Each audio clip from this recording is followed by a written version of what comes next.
എല്ലാ സഹോദരി സഹോദരന്മാർ, ദൈവദാസന്മാർ, ആരാധനയ്ക്ക് നേതൃത്വം കൊടുത്ത ദാസൻ, യോഗത്തിന് നേതൃത്വം കൊടുക്കുന്ന ദാസി, അവർക്കും കർത്താവിന്റെ നാമത്തിൽ സ്നേഹം അറിയിക്കുന്നു. ഇന്ന് 29ാമത്തെ നമ്മുടെ ധ്യാനമാണ് ക്രിസ്തീയ ശിഷ്യത്വം എന്നുള്ളത്. അപ്പം കഴിഞ്ഞ ചില ധ്യാനങ്ങൾ 22ാമത്തെ നമ്മുടെ ധ്യാനത്തിലെ കർത്താവ് ശിഷ്യന്മാരെ തിരഞ്ഞെടുക്കുന്നതിനെ കുറിച്ച് നമ്മൾ ചിന്തിച്ചു. വളരെ ഓർഡിനറി ആയിട്ടുള്ള ആളുകൾ, എന്നാൽ ഒരു എക്സ്ട്രാ ഓർഡിനറി പ്രവർത്തനത്തിന് വേണ്ടി കർത്താവ് അവരെ തിരഞ്ഞെടുക്കുക. അതാണ് നമ്മൾ ധ്യാനിച്ചത്. 23 കർത്താവ് സമൂഹത്തിൽ വെറുക്കപ്പെട്ട ആളുകളോടുള്ള കർത്താവിന്റെ മനോഭാവം എന്ന വിഷയം നമ്മൾ ചിന്തിക്കുകയാണ്. ഇതെല്ലാം നമ്മുടെ ധ്യാനം ലൂക്കോസിന്റെ സുവിശേഷത്തിൽ നിന്ന് 24ാമത്തെ നമ്മുടെ ധ്യാനത്തിൽ സഹോദരിമാരോടുള്ള ബന്ധത്തിൽ കർത്താവിന്റെ മനോഭാവത്തെ കുറിച്ച് നമ്മൾ ധ്യാനിച്ചു. 25ാമത്തെ ധ്യാനത്തില് ശിഷ്യന്മാരോടുള്ള ബന്ധത്തിൽ പിന്നെയും നമ്മൾ ആ വിഷയത്തിൽ മടങ്ങി വന്ന് അവരെ പ്രസംഗിക്കുവാനായി കർത്താവ് നിയമിച്ചു. പ്രസംഗത്തിന്റെ പ്രസക്തിയെ കുറിച്ച് നമ്മൾ ചിന്തിക്കും. 26 മുതൽ 28 വരെയുള്ള ധ്യാനങ്ങളിൽ ലൂക്കോസ് 9 ആസ്പദമാക്കി ഇപ്പോൾ കർത്തൃദാസി ഓർപ്പിച്ചതുപോലെ ശിഷ്യത്വ പരിശീലനമാണ്. പിന്നെയും അധികാരവും ശക്തിയും ലഭിച്ച ശിഷ്യന്മാർ ചില സമയങ്ങളിൽ അവർ പതറുന്നതായിട്ടൊക്കെ നമ്മൾ കണ്ടു. എന്നാൽ കർത്താവ് അവരെ തള്ളിക്കളയാതെ ചേർത്ത് പിടിച്ച് പിന്നെയും അവരെ ആ പ്രവർത്തനത്തിൽ സജ്ജമാക്കുന്നതായിട്ട് നമ്മൾക്ക് കാണുവാൻ കഴിയും. ഇന്ന് 29ാമത്തെ നമ്മുടെ ധ്യാനത്തില് നമ്മൾ ചിന്തിക്കുവാൻ തുടങ്ങുന്നത് ഫരീസയരും ശാസ്ത്രിമാരോടുള്ള ബന്ധത്തിൽ കർത്താവിന്റെ മനോഭാവം എന്ന കാര്യമാണ്. അപ്പൊ ആ വിഷയം ലൂക്കോസിന്റെ സുവിശേഷത്തിൽ മാത്രം നിന്നുകൊണ്ടാണ് നമ്മൾ ചിന്തിക്കുന്നത്. അപ്പോൾ തന്നെ ഫരീസയരെ കുറിച്ച് പൊതുവെ നമ്മൾക്കൊരറിവുണ്ട്. അത് ഒന്ന് റിഫ്രഷ് ചെയ്യുവാനായിട്ട് താല്പര്യപ്പെടുകയാണ്. അതിനുശേഷം ലൂക്കോസ് 5ാം അധ്യായത്തിലേക്ക് വന്നാണ് നമ്മുടെ ധ്യാനം തുടങ്ങുന്നത്. ഫരീസയര് വളരെ സ്വാധീനമുള്ള ഒരു മതവിഭാഗമാണ് എന്നതാണ് നമ്മൾക്ക് കാണുവാനായിട്ട് കഴിയുന്നത്. വാഴ്ത്തപ്പെട്ട കർത്താവിന്റെ ഐഹിക ശുശ്രൂഷ കാലയളവില് ശക്തമായൊരു സാന്നിധ്യം അവർക്ക് ഉണ്ടായിരുന്നു. യഹൂദ മതവിഭാഗങ്ങളിൽ ഫരീസയർ ഉൾപ്പെടെ 4 കൂട്ടം ആളുകളെയാണ് പ്രധാനമായിട്ട് നമ്മൾ കാണുന്നത്. ഒന്ന് ഫരീസയര്, മറ്റേ 3 പേര് എന്ന് പറയുന്നത്, അല്ലെങ്കിൽ 3 സെക്റ്റുകൾ എന്ന് പറയുന്നത്. രണ്ടാമത് സദ്ദൂക്യർ. അവർ സമ്പന്നരും ഉന്നതരുമായ പുരോഹിതന്മാരാണ്.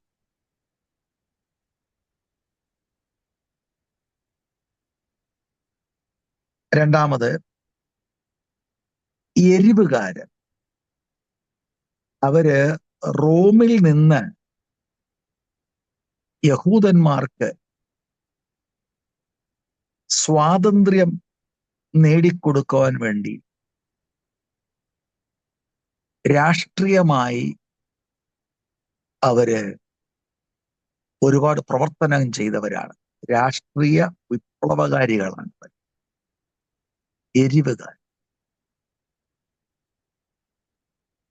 പിന്നെ എസ്സീന്യര് സന്യാസികമാണ്. അപ്പൊ എല്ലാം കൂടെ ഒരു 4 കൂട്ടം ആളുകളെയാണ് നമുക്ക് കാണാൻ കഴിയുന്നത്. അതിൽ ഫരീസയരെ കുറിച്ച് ചിന്തിക്കുമ്പോൾ അവരുടെ ആ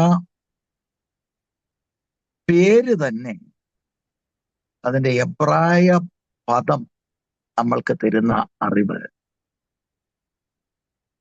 വേർപെട്ടവർ എന്ന അർത്ഥമാണ് ഈ ഫരീസയർ എന്ന വാക്കുകൊണ്ട് നമ്മൾക്ക് പഠിക്കുവാനായിട്ട് കഴിയുന്നത്. അവര് മറ്റുള്ള എല്ലാവരിൽ നിന്നും വേർപെട്ടവരും മറ്റുള്ള ആളുകളെക്കാളിലൊക്കെ മെച്ചപ്പെട്ടവരാണ് ആത്മീകമായി എന്ന് തങ്ങളെക്കുറിച്ച് തന്നെ ധരിച്ച ആളുകളാണ് ഈ ഫരീസയർ. മോശയിക ന്യായപ്രമാണത്തോടുള്ള ബന്ധത്തിൽ അവരുടെ സമാനതകളില്ലാത്ത തീഷ്ണത നിമിത്തം അവര് മറ്റുള്ള ആളുകളെക്കാൾ ശ്രേഷ്ഠരാണ്, വിശുദ്ധരാണ് എന്നവർ അവരെ തന്നെ കരുതിയിരുന്നു. ഇതുപോലെ തന്നെ റബ്ബിമാരുടെ പാരമ്പര്യങ്ങൾ അവര് അനുസരിക്കുവാനൊക്കെ ശ്രമിച്ചു എന്ന കാരണത്താലും അവർ ശ്രേഷ്ഠരാണ് എന്നവർ കരുതിയ ആളുകളാണ് ഈ ഫരീസയർ. ശരിക്കും ഇവരുടെ തുടക്കമെന്ന് പറയുന്നത് പഴയ നിയമത്തിനും പുതിയ നിയമത്തിനും ഇടയ്ക്ക് ഈ ഇന്റർ ടെസ്റ്റമെന്റൽ കാലഘട്ടത്തിൽ ഉരുത്തിരിഞ്ഞ ഒരു ഗ്രൂപ്പാണ് ഇവര്. സദൂക്യരെ സംബന്ധിച്ചിടത്തോളം ഞാൻ സൂചിപ്പിച്ചതുപോലെ ബഹുസമ്പന്നരാണ് അവർ. പക്ഷേ ഈ ഫരീസയര് സാധാരണക്കാരാണ്, പലപ്പോഴും മിഡിൽ ക്ലാസ് ആളുകളാണ്. എന്നാലും സമൂഹത്തിൽ ഭയങ്കര സ്വാധീനമാണ്. എണ്ണത്തിൽ അവർ വളരെ ചുരുക്കമാണ്. ചരിത്രത്തിൽ നിന്ന് നമുക്ക് മനസ്സിലാക്കാൻ കഴിയുന്നത് ഏകദേശം ഒരു 6,000-ഓളം ആളുകൾ ഉണ്ടായിരുന്നു എന്നതാണ്. ഇപ്പൊ കമ്പാരിറ്റീവ്ലി അംഗസംഖ്യ കുറവാണെങ്കിലും സമൂഹത്തിൽ അവർക്ക് നല്ല ഇൻഫ്ലുവൻസ് ഉണ്ടായിരുന്നവരാ. അതിന്റെ കാരണം മതപരമായ കാര്യങ്ങളിൽ വളരെ ശുഷ്കാന്തിയുള്ളവരും എരിവ് ഉള്ളവരും ആയിരുന്നു. അങ്ങനെ ഒരു ഗ്രൂപ്പാണ്. അങ്ങനെ ഇൻഫ്ലുവൻസ് ഉണ്ടായിരുന്നത് കൊണ്ട് യഹൂദന്മാരെ ഭരിക്കുന്ന സെനഹദ്രി സംഘത്തിലെ തീരുമാനങ്ങളെയൊക്കെ പലപ്പോഴും സ്വാധീനിച്ചവരാണ് ഇക്കൂട്ടർ എന്നും നമുക്ക് കാണുവാനായിട്ട് കഴിയും. അവരെ അറിയപ്പെട്ടത് വാസ്തവത്തിൽ അവരുടെ ഭക്തി നിമിത്തമാണ്. വ്യക്തിപരമായ ഭക്തിക്കൊക്കെ ഊന്നൽ കൊടുത്ത ആളുകളാണ്. അപ്പൊ നമ്മൾ ഇങ്ങനെ ചിന്തിക്കുമ്പോൾ ഒരു കാര്യം മനസ്സിലാക്കണം. അന്നത്തെ കാലഘട്ടത്തിലെ ആളുകൾ ചിന്തിച്ചിരുന്നത് സ്വർഗത്തിൽ 2 പേര് പോവുകയാണെങ്കിൽ ഒന്ന് ഫരീസയനായിരിക്കും, മറ്റേ ശാസ്ത്രിയായിരിക്കും. അപ്പൊ അത്രമാത്രം ബാഹ്യമായിട്ട് ആളുകളുടെ ദൃഷ്ടിയിൽ ഏറ്റവും ആത്മീക ഔന്നത്യം കാഴ്ചവെച്ച ആളുകളാണ് ഈ ഫരീസയർ. അപ്പൊ ഞാനത് എടുത്തു പറയാൻ കാരണം ഇങ്ങനെയുള്ള ആളുകളെയാണ് കർത്താവിന്റെ പ്രഭാഷണത്തിൽ അതിശക്തമായി കർത്താവ് വിമർശിച്ചത്. ഞാൻ അവിടേക്ക് വരാം. ഇവരെ കുറിച്ച് നമ്മൾ ചിന്തിക്കുമ്പോൾ ദൈവവചനത്തോട് ഭയങ്കര ഭക്തിയുള്ളവരായിരുന്നു. ദൈവവചനം എന്ന് പറയുമ്പോൾ നമ്മുടെ പഴയ നിയമം, മോശയുടെ ന്യായപ്രമാണം. പുനരുത്ഥാനത്തിൽ വിശ്വസിച്ചവരാണ്, മാലാഖമാരിൽ വിശ്വസിച്ചവരാണ്, ഡിമോണിക് വേൾഡ് അവരത് വിശ്വസിച്ചവരാണ്. അതുപോലെ തന്നെ ഉയർത്തെഴുന്നേൽപ്പ് അതിലൊക്കെ വിശ്വസിച്ച ആളുകളാണ്. അതുപോലെ അവര് മശിയായിക്ക് വേണ്ടി കാത്തിരുന്ന ഒരു സംഘമായിട്ടാണ് നമുക്ക് മനസ്സിലാക്കാൻ കഴിയുന്നത്. പക്ഷേ സാക്ഷാൽ മശിയാകുന്ന കർത്താവ് അവരുടെ മുൻപിൽ നിന്നപ്പോൾ അവർക്ക് ഗ്രഹിപ്പാൻ കഴിഞ്ഞില്ല. അതിലേക്കൊക്കെ ഞാൻ വരാൻ ശ്രമിക്കാം. അപ്പൊ പലപ്പോഴും ഇവർക്ക് ഈ മോശിക നിയമങ്ങളോടുള്ള തീഷ്ണത തന്നെയാണ് അവർക്ക് പ്രശ്നമായി മാറിയത്. അതുകൊണ്ട് ദൈവത്തിന്റെ വചനം അനുസരിക്കാൻ വേണ്ടി അവരുടെ ചില പാരമ്പര്യങ്ങളും വചനത്തോട് കൂട്ടിച്ചേർത്ത് ദൈവവചനത്തിന് തുല്യമായിട്ട് അവരുടെ പാരമ്പര്യങ്ങളെയും അവരെണ്ണി. അങ്ങനെയൊക്കെയുള്ള വലിയ വലിയ പ്രശ്നത്തിലേക്ക് അവര് മാറ്റപ്പെടുന്ന അനുഭവങ്ങളും നമുക്ക് കാണുവാനായിട്ട് കഴിയും.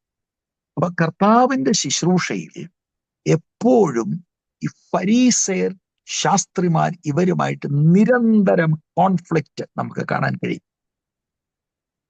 അപ്പൊ ആ വിഷയങ്ങളിലേക്ക് നമ്മൾ ഇറങ്ങുന്നതിന് മുമ്പ് പൊതുവിൽ അത് ഒന്ന് ചിന്തിക്കുമ്പോൾ, യഹൂദ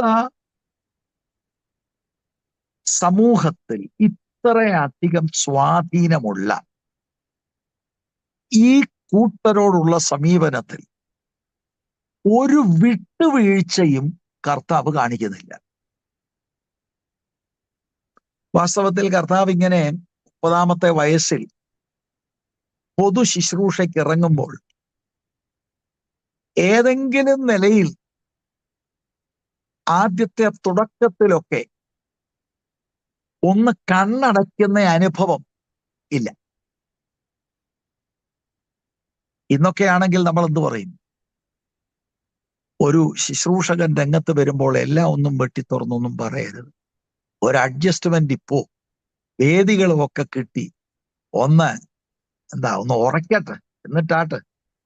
ജീസസിന്റെ മിനിസ്ട്രി നമ്മൾ ശ്രദ്ധിക്കുകയാണെങ്കിൽ ആബ്സല്യൂട്ട്ലി ഒരു കോംപ്രമൈസും ഇല്ല. ഒരു നിലയിലും അവരുമായിട്ടൊരു അലീജിയൻസ് കർത്താവ് ചെയ്തിട്ടില്ല. പ്രത്യേകിച്ച് എന്നെ കേട്ടുകൊണ്ടിരിക്കുന്ന ശുശ്രൂഷകരായിട്ടുള്ളവരെല്ലാം ആ കാര്യങ്ങൾ നോട്ട് ചെയ്യുവാനായിട്ട് ഞാൻ കർത്തനാമത്തിൽ അഭ്യർത്ഥിക്കുകയാണ്. ആ മാതൃക നമ്മളെ ചലഞ്ച് ചെയ്യട്ടെ. അവരാണ് അറിയപ്പെട്ട സ്കോളേഴ്സ്. അന്ന് അവരുടെ സ്വാധീനത്തിലാണ് ജൂയിഷ് റിലീജിയൻ മുന്നോട്ട് പോകുന്നത്.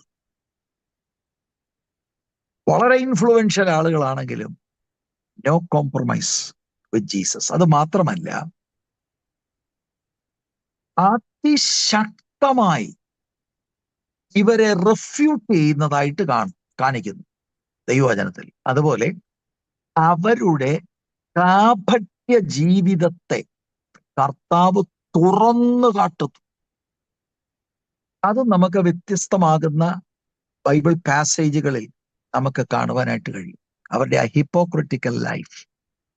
മത്തായിയുടെ സുവിശേഷം 23 നമുക്കറിയാം. ഞാൻ അങ്ങോട്ട് പോകുന്നില്ല. ലൂക്കോസിൽ തന്നെ എന്റെ ധ്യാനം ഞാൻ കേന്ദ്രീകരിക്കാനാണ് താല്പര്യപ്പെട്ടത്. 7 തവണയാണ് മാത്യു 23 വോ അൺടു യു, നിങ്ങൾക്ക് കഷ്ടമെന്ന് പറഞ്ഞ് അവരുടെ ആ കാപട്യ മുഖത്തെ കർത്താവ് തുറന്നു കാണിക്കുന്നതായിട്ട് കാണും. നിങ്ങള് മനുഷ്യർക്ക് നീതിമാന്മാരെന്ന് നിങ്ങൾ വിളങ്ങുന്നു, പക്ഷെ യഥാർത്ഥത്തിൽ നിങ്ങളുടെ ഉള്ളത്തിൽ പാപമാണെന്നാണ് കർത്താവ് അവരെ ശാസിച്ചുകൊണ്ട് പറയുന്നത്. അതുപോലെ ആ വാക്കുകളിലെല്ലാം അവരോടുള്ള ബന്ധത്തിൽ കർത്താവ് അവരെ റെഫ്യൂട്ട് ചെയ്യുമ്പോഴും ഓപ്പണായിട്ട് കർത്താവ് അവരെ എക്സ്പോസ് ചെയ്യും. He used the strongest language. Neutral കാര്യമൊന്നുമല്ല, തീർത്ത് കർത്താവ് പറയാൻ. ഇങ്ങനൊക്കെ നമ്മൾ ഞാനിപ്പോ ഈ പറയുമ്പോഴും നമ്മൾ ഇത് കേൾക്കുമ്പോഴും നമുക്ക് പ്രത്യേകിച്ച് അങ്ങനെ ഒരു ഫീലിംഗ് ഒന്നും ഉണ്ടാകത്തില്ല. ഫോർ എക്സാമ്പിൾ, മാത്യു 5:20, അതാണ് ഗിരിപ്രഭാഷണത്തിന്റെ താക്കോൽ വാക്യം എന്ന് പറയുന്നത്. ശിഷ്യന്മാരോട് പറയാ, നിങ്ങളുടെ നീതി പരീസയുടെയും ശാസ്ത്രിമാരുടെയും നീതിയെ കവിയുന്നില്ലെങ്കിൽ നിങ്ങൾ സ്വർഗരാജ്യത്തിൽ കടക്കത്തില്ല. അർത്ഥം എന്താണ്? പരീസേനും ശാസ്ത്രിയും സ്വർഗത്തിൽ പോകുന്നവരല്ലെന്നാ. അപ്പൊ അത് നമുക്ക് പ്രത്യേകിച്ചൊന്നും തോന്നിയില്ലെങ്കിലും അന്നത്തെ സമൂഹത്തില് ഷോക്കിംഗ് ആണ്. ഞാൻ ആദ്യം സൂചിപ്പിച്ചതുപോലെ അന്നത്തെ സമൂഹം കരുതിയത് സ്വർഗത്തിൽ പോകുന്ന ടീം ഇവരാണ്. കർത്താവ് പരസ്യമായിട്ട് പറയുക, അയ്യോ ഒരു സ്വർഗത്തിൽ പോകുന്നവരല്ല. അതാ ഈ use the strongest language in condemning dum. അന്നത്തെ ജൂയിഷ് സൊസൈറ്റിയെ ഉറപ്പായിട്ടും അത് സ്പർശിച്ചിട്ടുണ്ട്, ചിന്തിപ്പിച്ചിട്ടുണ്ട്. അവർ ഷോക്ക്ഡായെന്നാണ് എൻ്റെ വിചാരം. അപ്പൊ ഇത്രയും ആമുഖമായിട്ട് ഞാൻ ഒരു ബാക്ക്ഗ്രൗണ്ട് പറഞ്ഞിട്ട് ലൂക്കിന്റെ ഗോസ്പലിൽ നിന്നുകൊണ്ടാണ് കർത്താവരുമായിട്ടുള്ള ഒരു കോൺഫ്രണ്ടേഷൻ നമുക്ക് മനസ്സിലാക്കാനായിട്ട് ശ്രമിക്കുന്നത്. അപ്പോൾ ലൂക്കിന്റെ ഗോസ്പലില് ചിലപ്പോൾ നമുക്ക് അടുത്ത ഒരു സെഷനും വേണ്ടി വരുമെങ്കിലും ഇത് പ്രോഗ്രസീവായിട്ടാണ് നമ്മൾ കാണുന്നത്. ആദ്യം വിമർശനങ്ങളെ തുടങ്ങി അങ്ങനെ മുന്നോട്ട് പോകുന്നതായിട്ടാണ് നമുക്ക് കാണുവാനായിട്ട് കഴിയുന്നത്. 5-ാം അധ്യായത്തിലേക്ക് നമ്മൾ വരുമ്പോൾ അതിന്റെ 17 മുതൽ 26 വരെയുള്ള വാക്യങ്ങളിൽ അവിടെയാണ് കർത്താവ് ഒരു പാരലറ്റിക് ആയിട്ടുള്ള ഒരാളിനെ ഹീൽ ചെയ്യുന്നത്. ഇത് മർക്കോസിന്റെ സുവിശേഷം 2-ാം അധ്യായത്തിലും മത്തായിയുടെ സുവിശേഷം 9-ാം അധ്യായത്തിലും രേഖപ്പെടുത്തിയിട്ടുള്ള ഒരു സംഭവമാണ്. നമുക്കറിയാം ആ ചരിത്രം. പക്ഷപാത രോഗിയാണ്. കർത്താവ് ഒരു വീട്ടിലിരുന്നു കൊണ്ട് ദൈവവചനം ശുശ്രൂഷിക്കുകയാണ്. കർത്താവിന്റെ അടുക്കലേക്ക് അപ്രോച്ച് ചെയ്യാൻ കഴിയാതെ അത്രമാത്രം അവിടെ ക്രൗഡ് ആയിരുന്നത് കൊണ്ട് ഈ രോഗിയുടെ 4 സ്നേഹിതർ കർത്താവ് ഇരുന്ന ആ ഭവനത്തിന്റെ മേൽക്കൂര പൊളിച്ച് കർത്താവിന്റെ മുൻപിൽ രോഗിയെ വയ്ക്കുന്ന ഒരു അനുഭവമാണ്. നമ്മളത് വായിച്ചിട്ടുണ്ട്, നമ്മൾ അത് പലപ്പോഴും ചിന്തിച്ചിട്ടുണ്ട്, പ്രസംഗങ്ങൾ കേട്ടിട്ടുണ്ട്. അപ്പൊ അതിന്റെ 15-ാം വാക്യം നിങ്ങൾ ശ്രദ്ധിക്കണം. ബാക്ക്ഗ്രൗണ്ടിൽ 17 മുതൽ 26 വരെയുള്ള വാക്യത്തിലാണ് ഈ സംഭവം എഴുതിയിരിക്കുന്നത്. 15-ാം വാക്യത്തിലാണ് നമുക്കൊരു ബാക്ക്ഗ്രൗണ്ട് അവിടെ നിന്ന് മനസ്സിലാക്കാൻ കഴിയുന്നത്. എന്നാൽ അവനെക്കുറിച്ചുള്ള വർത്തമാനം അധികം പരന്നു. വളരെ പുരുഷാരം വചനം കേൾക്കേണ്ടതിനും തങ്ങളുടെ വ്യാധികൾക്ക് സൗഖ്യം കിട്ടേണ്ടതിനും കൂടി വന്നു. ലൂക്കോസ് 5-ാം അധ്യായമാണ് ഞാൻ വായിച്ചത്.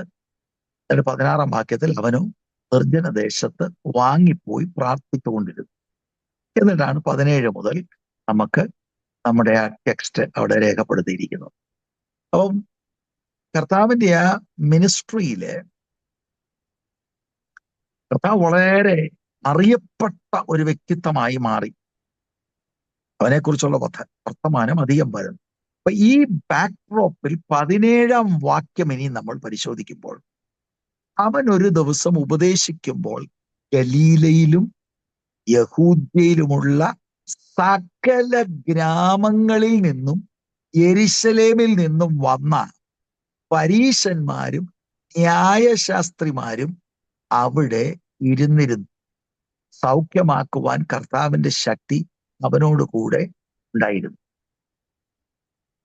അപ്പൊ കർത്താവിനെ പിൻപറ്റുവാൻ അല്ലെങ്കിൽ കർത്താവിന്റെ മിനിസ്ട്രി ഇമ്പാക്ട് ചെയ്ത ഒരു വലിയ സമൂഹത്തെ നമ്മൾക്ക് കാണാൻ കഴിയും. അതിന്റെ ബാക്ക്ഡ്രോപ്പിലാണ് കർത്താവ് ഇവിടെ വന്ന് ശുശ്രൂഷിക്കുന്ന സമയത്ത് ഈ പരീസയരും ന്യായശാസ്ത്രിമാരും കൂടെ സദസ്സിൽ കടന്നു വരുന്നതായിട്ട് നമുക്ക് കാണാൻ കഴിയുന്നത്. കർത്താവ് ഇവിടെ ഒരു സിനഗോഗിലല്ല, ഒരു വീട്ടിലാണ് ശുശ്രൂഷിക്കുന്നത്. സാമാന്യം വലിയ വീടാന്ന് തന്നെ ചിന്തിക്കുകയാണ്. കാരണം ഇഷ്ടം പോലെ അവിടെ ആളുകൾ വന്നിട്ടുണ്ട്. അപ്പൊ അവിടെ പരീശന്മാരും ന്യായശാസ്ത്രിമാരും അപ്പൊ ലൂക്ക് ഫോക്കസ് ചെയ്യാണ് പരീശന്മാരെ. അവരും കടന്നു വന്നിട്ടുണ്ട്. ഇവിടെയാണ് ആദ്യമായിട്ട് ലൂക്കോസിന്റെ സുവിശേഷത്തിൽ ഈ ഫരീസയരെ നമുക്ക് കാണുവാനായിട്ട് കഴിയുന്നത്. അതുപോലെ തന്നെ ന്യായശാസ്ത്രിമാർ സ്ക്രൈബ്സ് അല്ലെങ്കിൽ ടീച്ചേഴ്സ് ഓഫ് ദ ലോ, ഇവരാണ് ആ കാലഘട്ടത്തിലെ ബൈബിൾ സ്കോളേഴ്സ്. എന്ന് പറഞ്ഞാൽ ഒരു ചുരുളിൽ നിന്ന് മറ്റു ചുരുളിലേക്ക് ന്യായപ്രമാണം കോപ്പി ചെയ്ത് എഴുതുന്നവരും, അങ്ങനെ ന്യായപ്രമാണവുമായിട്ട് പിൻകാലങ്ങളിൽ അവർക്കുണ്ടായ പരിചയ നിമിത്തം ഈ വചനങ്ങളെ വ്യാഖ്യാനിച്ച് ജനത്തിന് കൊടുക്കുന്ന സ്കോളേഴ്സ് ആണിത്. ഇവര് രണ്ടുപേരും കടന്നു വന്നിട്ടുണ്ട്. ഈ സദസ്സിൽ ഇവരുണ്ട്. ഇവര് വന്നത് രക്ഷിക്കപ്പെടുവാനൊന്നുമല്ല. കാരണം ജനസമൂഹം യേശുവിന്റെ ശുശ്രൂഷയിൽ ഇൻഫ്ലുവൻസ്ഡായി. മത അധ്യക്ഷന്മാരെന്ന നിലയിൽ ഇത് ഇവരെ ചിന്തിപ്പിക്കാൻ തുടങ്ങി. ഇതിങ്ങനെ മുന്നോട്ട് പോയാൽ സംഗതി ബുദ്ധിമുട്ടിലാകും എന്ന് മനസ്സിലാക്കി വാസ്തവത്തിൽ കർത്താവിനെ വാക്കിൽ കൊടുക്കുവാൻ, എന്തെങ്കിലും ഒരു മിസ്റ്റേക്ക് കാണുവാൻ അങ്ങനെ വന്നവരായിട്ടാണ് ഈ രണ്ട് കൂട്ടരെയും നമ്മൾ മനസ്സിലാക്കേണ്ടത്. അപ്പൊ ഇവിടെയാണ് ആദ്യം കർത്താവും ഈ യഹൂദന്മാരുടെ മത നേതൃത്വവുമായിട്ടുള്ള കോൺഫ്ലിക്റ്റ് നമ്മൾ കാണുന്നത്. ഒരു പ്രാവശ്യം കൂടെ നിങ്ങൾ അത് നോക്കുകയും, ഈ ശാസ്ത്രിമാരും പരീസന്മാരും ഗലീലയിലെ എല്ലാ ഗ്രാമത്തിൽ നിന്ന്, നമുക്ക് ഊഹിക്കാൻ കഴിയുമോ അത്? എല്ലാ ഗ്രാമത്തിൽ നിന്നും, യഹൂദിയയിൽ നിന്നും, യെരുശലേമിൽ നിന്നും അവര് കടന്നു വന്നിരിക്കുകയാണ്. അപ്പൊ ദാറ്റ് മീൻസ് ആ യഹൂദ മത നേതൃത്വം ഈസ് വെരി കൺസേൺഡ്. കാരണം അവരുടെ മതത്തിലുള്ള ആളുകളാണ് ഇൻഫ്ലുവൻസ്ഡ് ആയിരിക്കുന്നത്. നമുക്ക് മനസ്സിലാകുന്ന ഒരു നിലയിൽ പറയാം, പെന്തക്കോസ്ത് ഉപദേശവും ആരാധനയും യോഗവും ഒക്കെ മറ്റ് ചില വിഭാഗങ്ങളിൽ സ്പർശനമുണ്ടായാൽ അവിടെയുള്ള നേതൃത്വ നിരയിലുള്ളവർ നടപടികൾ എടുക്കും. അവരുടെ യോഗങ്ങൾക്ക് പോകാനൊക്കത്തില്ല, കമ്മിറ്റി വാച്ച് ചെയ്യുന്നുണ്ട് ഒക്കെ പറഞ്ഞ് വിരട്ടുന്ന സമ്പ്രദായമൊക്കെ ഇവിടെ ചിലയിടത്തൊക്കെ കണ്ടിട്ടുണ്ട്. അവിടെ ബുദ്ധിമുട്ടായിരിക്കുമെന്ന എൻ്റെ ഒരു വിചാരം. അപ്പൊ ഇങ്ങനെ ഒരു കാര്യമാണ് നമ്മൾ ഇവിടെ കാണുന്നത്. അപ്പൊ ഇവിടെ നമ്മൾ മനസ്സിലാക്കേണ്ട ഒരു വിഷയം, ഈ നമ്മുടെ പഠനം ഇങ്ങനെ വരുമ്പോഴേ 4-ാം അധ്യായത്തിൽ ഗാലീലിയൻ മിനിസ്ട്രി തുടങ്ങുന്നുണ്ട്. പക്ഷെ അതിനു മുൻപ് അറ്റ്ലീസ്റ്റ് 1 year ജൂഡിയൻ മിനിസ്ട്രി ഉണ്ടായിരുന്ന കർത്താവിന്. അതിൽ ലൂക്ക് പറയുന്നില്ല. യോഹന്നാന്റെ സുവിശേഷം 2, 3, 4 ഈ അധ്യായങ്ങളിൽ നമുക്ക് കാണാൻ കഴിയും. അവിടെ ഒരു സംഭവം നടന്നിരുന്നു. യോഹന്നാൻ 2:14 മുതൽ 16 വരെയുള്ള വചനത്തിൽ ഈ യഹൂദയിലെ മിനിസ്ട്രിയിൽ കർത്താവ് ആലയത്തെ ശുദ്ധീകരിക്കുന്നുണ്ട്. അപ്പൊ ബൈബിൾ സ്കോളേഴ്സിന്റെ അഭിപ്രായം അനുസരിച്ച് 2 തവണ ശുദ്ധീകരണം നടന്നു എന്ന് ചിലര് അതിനെക്കുറിച്ച് പറയുന്നുണ്ട്. ചിലർക്ക് 1 മാത്രമേ നടന്നിട്ടുള്ളൂ എന്നാണ്. എന്നാൽ ഈ 2 തവണ നടന്നു എന്ന ആളുകളോടാണ് എനിക്കും ചായ്വുള്ളത്. ജോൺസ് ഗോസ്പലിൽ കർത്താവിന്റെ ശുശ്രൂഷയുടെ ആരംഭത്തിലും സമവീക്ഷണ സുവിശേഷങ്ങളിൽ കർത്താവിന്റെ ശുശ്രൂഷയുടെ അവസാനത്തിലുമാണ് ഈ ക്ലെൻസിങ് ഓഫ് ദ ടെമ്പിൾ രേഖപ്പെടുത്തിയിരിക്കുന്നത്. അപ്പൊ ഇത് ആദ്യത്തെ ജോൺ 2 ഈ ക്ലെൻസിങ് നടക്കുമ്പോൾ ഇവിടെ മഹാപുരോഹിതന്റെയും അദ്ദേഹത്തിന്റെ കീഴിലുള്ള പലരുടെയും ബിസിനസ് ഓപ്പറേഷൻസിനെ കർത്താവ് തുറന്നു കാട്ടുകയും അതൊക്കെ നടത്തിക്കൊണ്ടിരുന്ന ആളുകളെ ശക്തമായ നിലയിൽ അവിടുന്ന് ഓടിച്ചു വിട്ടൊരു ക്ലെൻസിങ് ആണ് നടക്കുന്നത്. That did not go very well with the authorities. മഹാപുരോഹിതന് ഈ ബിസിനസ്സിലെല്ലാം കൈയുണ്ട്. നമ്മുടെ ഭാഷയിൽ പറഞ്ഞാൽ ഈ ഔട്ടർ കോർട്ടിൽ നടക്കുന്ന കച്ചവടത്തിനെല്ലാം കമ്മീഷൻ ഇദ്ദേഹത്തിനുമുണ്ട്. അങ്ങനെ അനുവദിക്കപ്പെട്ട സ്റ്റോളുകളൊക്കെ അവിടെ ഉണ്ട്. അപ്പൊ കർത്താവ് വന്ന് ഈ കച്ചവടം ചെയ്യുന്ന ടേബിളെല്ലാം കൂടെ മറിച്ചിട്ട് നിങ്ങൾ ഇത് കള്ളന്മാരുടെ ഗുഹയാക്കി തീർത്തെന്നൊക്കെ പറയുമ്പോൾ അവര് അത് നോട്ട് ചെയ്തു. അപ്പൊ ഇങ്ങനെ ഒരു സംഭവം നടന്നത് അവരുടെ ആ റിലീജിയസ് എസ്റ്റാബ്ലിഷ്മെന്റിനെ ശക്തമായ നിലയിൽ സ്പർശിച്ചിട്ടുണ്ട്. അപ്പൊ ഈ മത നേതൃത്വം ഫരീസയന്മാരുൾപ്പെടെ ഉള്ളവര് കർത്താവിന്റെ ഈ ശുശ്രൂഷ ഇതുപോലെ ശക്തമായി മുന്നോട്ട് പോകുന്നതും അതിൽ ജനസമൂഹം ഇൻഫ്ലുവൻസ്ഡ് ആകുന്നത് അസൂയയോടെയാണ് കാണുന്നത്. കാരണം പഠിപ്പിക്കുക മാത്രമല്ലിത്, ശക്തമായ ഹീലിംഗ് നടക്കുന്നുണ്ട്, ഡെലിവറൻസ് നടക്കുന്നുണ്ട്. അത് യഹൂദയിലും നടന്നു, ഗാലിയിലേക്ക് വന്നപ്പോൾ അവിടെയും വ്യാപകമായി നടക്കുകയാണ്. കഫർനഹൂമിലെ പള്ളിയിൽ നിന്ന് ഭൂതം വിട്ടുപോയി, മറ്റ് ഡെലിവറൻസുകളും ഹീലിങ്ങുകളും നടക്കുന്നു. അപ്പൊ ഈ കാരണത്താലാണ് കർത്താവിന്റെ ഓരോ നീക്കത്തെയും ചലനത്തെയും അവര് വീക്ഷിക്കുവാൻ തുടങ്ങി.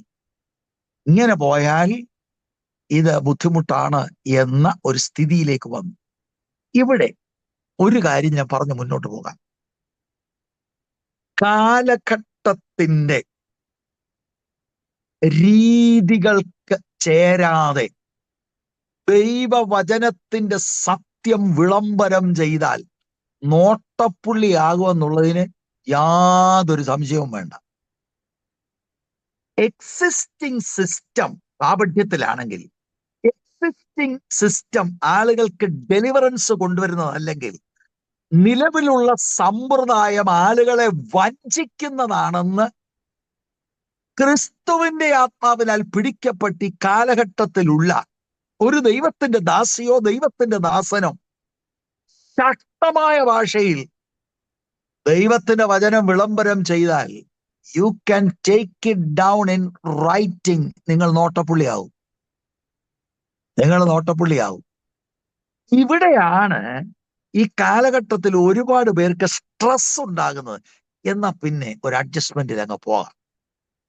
നിങ്ങളെ നോയിക്കത്തില്ല, എന്നെ നോയിക്കരുത്.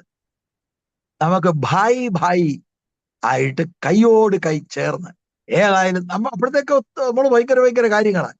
ഏതായാലും നമ്മളെല്ലാം ദൈവത്തെക്കുറിച്ച് എന്തിയാ പറയുന്നത്? നമ്മളെല്ലാം ഒരു ബൈബിളല്ലേ? Let's go hand in hand. ഞാൻ അങ്ങോട്ടും കയറി പ്രശ്നമുണ്ടാക്കുന്നില്ല, ഇങ്ങോട്ടും കയറി പ്രശ്നമുണ്ടാക്കുന്നില്ല. I will tell you, that is not the example of Jesus. That's not the example of Jesus. That's not the example of the kingdom of heaven. That's not the example of one who is filled with the Spirit of Jesus Christ. You will be confronted. ഒരുപാട് അനുഭവങ്ങൾ ഇതിനോടുള്ള ബന്ധത്തിൽ എനിക്ക് പറയാനുണ്ട്, പക്ഷെ ഞാൻ അതിലേക്ക് ഇപ്പൊ പോകുന്നില്ല. നമുക്ക് അറിയാവുന്നൊരു ഭാഷ പറഞ്ഞാൽ ബോധപൂർവം വേദികൾ നിഷേധിക്കും. പക്ഷെ അത് ദൈവകൃപയിൽ നിൽക്കുന്ന ഒരു ദൈവ പൈതൽ മനസ്സിലാക്കേണ്ടത്, ദൂത് ദൈവം തന്നിട്ടുണ്ട്, വേദി ദൈവം തുറക്കും. ആരോടും കോംപ്രമൈസ് ചെയ്യേണ്ട കാര്യമില്ല. And you don't need to be stressed out because of this. എന്നോട് നേരിട്ട് ഡിനോമിനേഷണൽ നേതാവ് പറഞ്ഞിട്ടുണ്ട്, ഞങ്ങൾക്ക് വിരോധമായിട്ടൊന്നും പറയരുത്.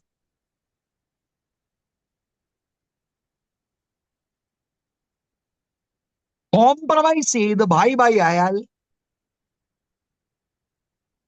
we will give you നല്ല വേദികൾ, and in return ഞങ്ങളെ വാഴ്ത്തിപ്പാടണം. അത് ക്രൈസ്റ്റ് ലൈക്ക് മിനിസ്ട്രി അല്ല. ഇവരിപ്പോ കൺസേൺഡ് ആയി, കാരണം ഇത് ജനമല്ല, അവരെ റിയൽ വ്യാഖ്യാനം കർത്താവ് കൊടുക്കുന്ന വചനത്തിന് അവരിതേ ബൈബിൾ കൊണ്ട് നടന്ന് അവരുടെ വ്യാഖ്യാനം ഉണ്ട് വേറെ. ജീസസ് ദൈവവചനത്തിന്റെ കറക്റ്റ് വ്യാഖ്യാനങ്ങൾ പറയുന്നു, എന്നിട്ട് ദൈവവചനത്തെ അവരുടെ കണ്ണിന് മുൻപിൽ എസ്റ്റാബ്ലിഷ് ചെയ്യാനായിട്ട് മൈറ്റി മിറക്കിൾസ് ആർ ഹാപ്പനിങ്. നിഷേധിക്കാൻ കഴിയത്തില്ല. ഇന്ന് കാണുന്ന പോലെ നടുവേദന മാറിയൊന്നും അല്ല കേട്ടോ, കൈയുടെ മുട്ടിന്റെ ചൊറി മാറിയതൊന്നും അല്ല ഇത്. നടന്നു നോയിക്കേ. പാരലറ്റിക്കിനോട് പറയാം, നടന്നു നോയിക്കേ. ഇന്നലത്തെക്കാട്ടിൽ ഇന്ന് ഭേദമാണെന്ന് തോന്നുന്നല്ലേ? അതൊന്നുമല്ല, കിടക്കെടുത്താ നടക്കുന്നത്. മനസ്സിലായോ? നിഷേധിക്കാൻ കഴിയാത്ത മിറക്കിൾസ് കർത്താവ് പറയുന്ന വചനത്തെ അവരുടെ മുൻപിൽ എസ്റ്റാബ്ലിഷ് ചെയ്യുകയാണ്. ആൻഡ് ജീസസിന്റെ ഐഡന്റിറ്റിയും വെളിപ്പെടുത്തുകയാണ്. that he is the Messiah. Now they are concerned. ഭയങ്കര കോൺഫ്രണ്ടേഷന്റെ തുടക്കമാണ്.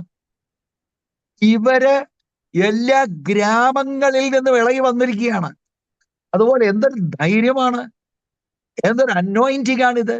going right into the temple and cleansing it. ദൈവത്തിന്റെ വചനം ഉദ്ധരിച്ചുകൊണ്ടാണ് പറയുന്നത്, you guys have made it into a den of robbers. Praise the Lord. ഇങ്ങനെയുള്ള ശുശ്രൂഷകർ എഴുന്നേൽക്കട്ടെന്ന എന്റെ പ്രാർത്ഥന. I'm happy to tell you, ലോകവ്യാപകമായി God is raising up a remnant. I am in contact with so many youngsters who are on fire for the Lord and for the word of God. ഒരു കോംപ്രമൈസും ഇല്ലാതെ ദൈവത്തിന്റെ വചനം പറയുന്നവർ. And even United Statesiലും identify ചെയ്തു young people coming to the front. അതോർത്ത് ഞാൻ എൻ്റെ ദൈവത്തിന് സ്തോത്രം ചെയ്യുന്നു. അല്ലാതെ പണമിട്ട് ചൂണ്ടയില് പണം ഇടുക, മറ്റ് പദവികൾ ഇടുക. എനിക്ക് ചോദിക്കാനുള്ള പണവും പദവിയാണ് വലുതെങ്കിൽ സുവിശേഷ വേലയല്ല നമുക്ക് പറഞ്ഞിരിക്കുന്നത്. വേറെ പണിക്ക് പോകണം. സ്തോത്രം. പണം മുന്നേ കൊണ്ടിടുക, എന്നിട്ട് യു കോംപ്രമൈസ്. പദവികൾ ഇടുക, യു കോംപ്രമൈസ്. അല്ലെങ്കിൽ ഇപ്പം ഇവിടുത്തെ I don't know the condition in your place, ഇവിടെയൊക്കെ ആണെങ്കിൽ ത്രെട്ടനിങ്, എന്താ ഉപദേശിമാരാണെങ്കിൽ എന്താ ട്രാൻസ്ഫർ വരികയാണെങ്കിൽ എന്ത് ചെയ്യും? ഒതുക്കണമെന്ന്. ആ വാക്ക ഇൻവേർട്ടഡ് കോമ, അത് ഒതുക്കണം. എന്നാ കാര്യം? കാരണം ഒതുങ്ങി പോകത്തില്ല, അതുകൊണ്ട് ഒതുക്കണം. സ്തോത്രം. യേശുവിൽ നിന്ന് നമ്മൾ പഠിക്കണം. കർത്താവിന്റെ ഓരോ സ്റ്റെപ്പുകളും ഇവരിപ്പോ വാച്ച് ചെയ്യുന്ന അനുഭവത്തിലേക്ക് നമ്മൾ വരികയാണ്. സ്തോത്രം. വാസ്തവത്തിൽ നമ്മൾ ചിന്തിച്ച ഒരു കാര്യമാണ്, ഈ സംഭവം നടക്കുന്നതിന് മുൻപ് നസ്രേത്ത് പള്ളിയിൽ ഉള്ള എല്ലാരും കൂടെ ബഹളം വെച്ചതാ, ഇളകിയതാ. 4-ാം അധ്യായത്തിന്റെ 28-29 അവർ ഒറ്റക്കെട്ടായിട്ട് നിന്ന് കർത്താവിനെ അപായപ്പെടുത്താനൊക്കെ ശ്രമിക്കുന്ന ഒരു രംഗമൊക്കെ നമ്മൾ ചിന്തിച്ചതാണ്. ഇവിടെ 5-ാം അധ്യായം തൊട്ടാണ് we come face to face with these religious scholars who are after Jesus. ഇപ്പൊ 18-19 വാക്യങ്ങളിലാണ് ഞാൻ പറഞ്ഞതുപോലെ 4 ആളുകൾ ഈ പക്ഷപാത രോഗിയെ കർത്താവിന് മുൻപിൽ മേൽക്കൂര പൊളിച്ചിട്ട് ഇറക്കി വെക്കുന്നു. 20-ാം വാക്യം ശ്രദ്ധിക്കണം. അതാണ് പ്രശ്നം. അവരുടെ വിശ്വാസം കണ്ടിട്ട് അവൻ, മനുഷ്യ, നിന്റെ പാപങ്ങൾ മോചിച്ച് തന്നിരിക്കുന്നു എന്ന് പറഞ്ഞു. രോഗസൗഖ്യം നടക്കുന്നതിന് മുമ്പ് മനുഷ്യന്റെ റിയൽ നീഡ്, പാപക്ഷമ കർത്താവ് കൈകാര്യം ചെയ്യാണ്. അതാണ് ആദ്യം കർത്താവ് അഡ്രസ് ചെയ്യുന്നത്. അതാണ് ശരിക്കും മനുഷ്യന്റെ റിയൽ നീഡ് എന്ന് പറയുന്നത്. നമുക്ക് ഈ വാക്കിൽ നിന്ന് മനസ്സിലാക്കാൻ കഴിയുന്നത് അതിനവനും വിശ്വാസം ഉണ്ടായിരുന്നു എന്നതാണ്. അവന്റെ ഉള്ള് കർത്താവ് മനസ്സിലാക്കി എന്നതാണ്. അങ്ങനെ കർത്താവ് ഈ പാപക്ഷമ പ്രഖ്യാപിക്കുന്നു. ഇതാണ് ഈ സംഘർഷത്തിന് പ്രേരണയായി മാറുന്നു. സൗഖ്യമല്ല അവർക്ക് പ്രശ്നം, ഇതാണ് പ്രശ്നം. ഇതാണ് പ്രശ്നം. നിങ്ങൾ നോക്കി 21-ാം വാക്യത്തില് ശാസ്ത്രിമാരും പരീശന്മാരും ദൈവദൂഷണം പറയുന്ന ഇവൻ ആർ? അതിനാ വന്നിരിക്കുന്ന ഞങ്ങള്. ആ മെസ്സേജ് ഞങ്ങൾ ഈ നോട്ട് എഴുതി എടുക്കുന്നുണ്ടെങ്കിലും പോയിന്റ് പിടിക്കുന്നത് അവിടെയാണ്. ഞങ്ങൾ വന്നിരിക്കുന്നത് അതിനല്ലേ. അല്ലാതെ ഈ മൈലെല്ലാം കൂടെ താണ്ടി വന്നിരിക്കുന്നത് എന്തുവാ?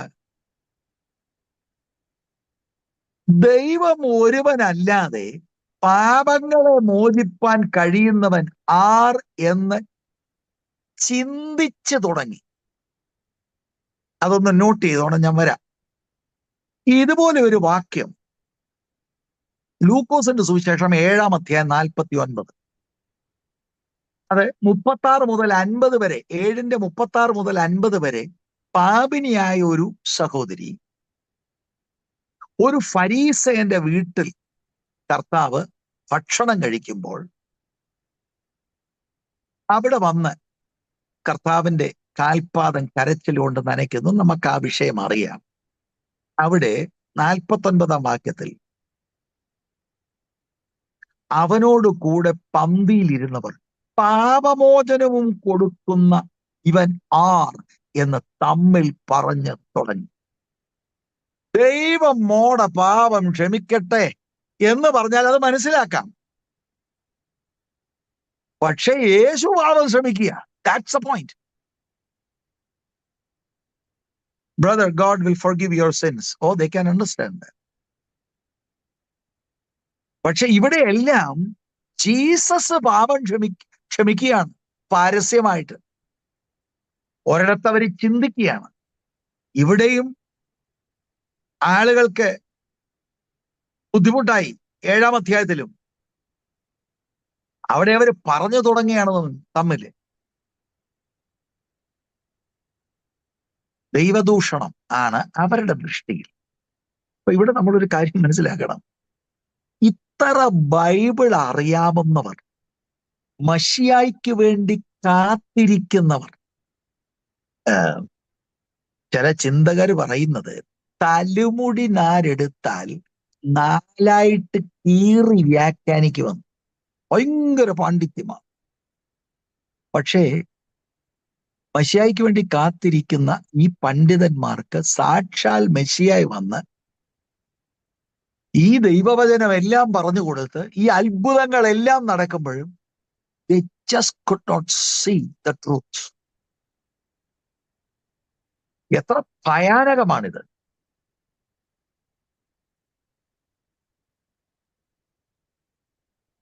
സ്തോത്രം.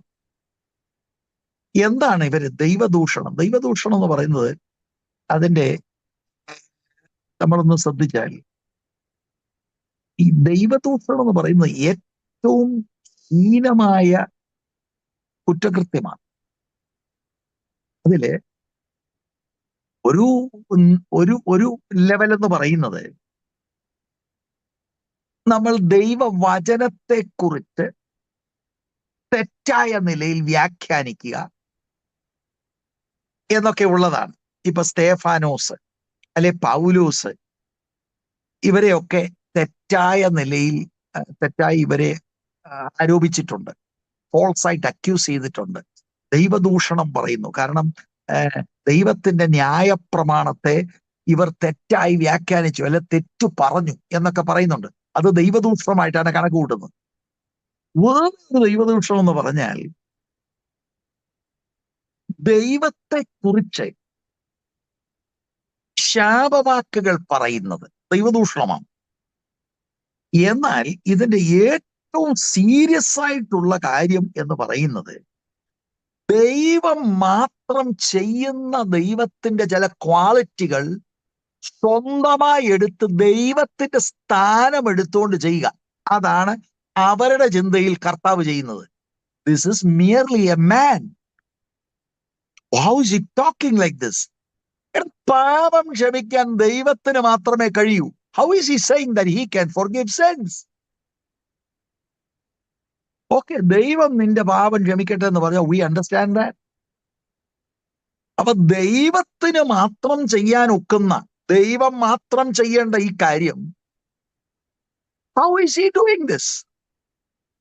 അവിടുന്ന് ദൈവമാണ് എന്നുള്ള വെളിപ്പാട് അവർക്കില്ല. അതാണ് ഇവിടുത്തെ പോയിന്റ്. എന്നിട്ട് നിങ്ങൾ ശ്രദ്ധിക്കണം, 24 മുതലുള്ള വാക്യങ്ങൾ പരിശോധിച്ചാൽ കർത്താവ് എന്നിട്ട് ഇവനെ സൗഖ്യമാക്കുകയാണ്. ടു പ്രൂവ് ഈ പാപം ക്ഷമിച്ചു എന്ന് പറയുന്നത് ഇറ്റ്സ് ഡൺ. കാരണം അവരുടെ മുൻപിൽ അങ്ങനെ പറഞ്ഞ കർത്താവ് ഈ പാരലൈസ്ഡ് ആയിട്ടുള്ള ആളിനെ സൗഖ്യമാക്കുകയും കൂടെയാണ്. ടു പ്രൂവ് അവിടുത്തേക്ക് സൗഖ്യമാക്കുവാനും പാപത്തെ ക്ഷമിക്കുവാനും അവിടുന്ന് കഴിവുള്ള മസ്സായയാണ് എന്ന് പ്രൂവ് ചെയ്യാൻ വേണ്ടി. സ്തോത്രം. പക്ഷേ യോഹന്നാൻ പറഞ്ഞതുപോലെ അവർ കാണെ അവൻ ഇത്ര വളരെ അടയാളങ്ങളെ ചെയ്തിട്ടും അവർ അവനിൽ വിശ്വസിച്ചില്ല. അവരുടെ പ്രശ്നം ഇതാണ്. He claimed to forgive sins. ഈ ഫിസിക്കൽ ഹീലിംഗ് കർത്താവ് കൊടുത്തിരിക്കുന്ന ഒരു ഡെമോൺസ്ട്രേഷന് വേണ്ടിയാണ്. that he had the authority to forgive sins.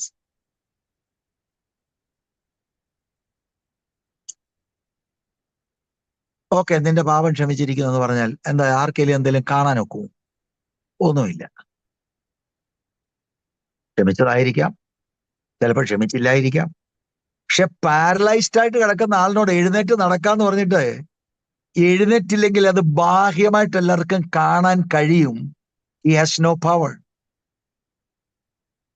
പാപങ്ങളെ ക്ഷമിച്ചു കഴിഞ്ഞിട്ട് കർത്താവ് പറയുകയാണ്, get up, take up your bed and walk. പകൽ ഈ മനുഷ്യൻ എഴുന്നേറ്റ് നടക്കാൻ, proving that he has the power to forgive sin and to heal the sick. ഇത് വിമർശനത്തിന് വന്നിരിക്കുന്നവരുടെ മുൻപിൽ നടക്കുക. നിങ്ങൾ ഇതിന്റെ ആരംഭത്തിൽ 17-ാം വാക്യം ഒന്ന് ശ്രദ്ധിക്കണം. ഈ വിമർശകർ അവിടെ ഉണ്ടെങ്കിലും കർത്താവിന്റെ ശക്തി അവനോടുകൂടെ ഉണ്ടെന്ന് ഞാൻ ഒരിക്കൽ നിങ്ങളോട് പറഞ്ഞ് ഓർക്കുന്നുണ്ടാകാം. അവിടത്തേക്ക് പ്രത്യേക അന്തരീക്ഷം ഉണ്ടാക്കണ്ട.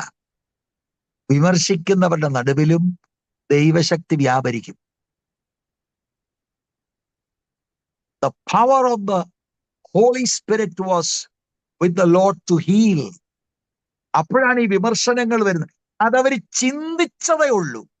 അവരുടെ ചിന്തയെ കർത്താവ് പൊക്കിയിട്ട് ചോദിക്കുക, നിങ്ങൾ എന്താ ഇങ്ങനെ ചിന്തിച്ചത്? എന്നിട്ടാണ് കർത്താവ് ഹീൽ ചെയ്യുന്നതായിട്ട് കാണുന്നത്. ഞാൻ ആ ഭാഗം ഒന്ന് വായിക്കുമ്പോൾ നിങ്ങൾക്കത് ക്ലിയർ ആകും.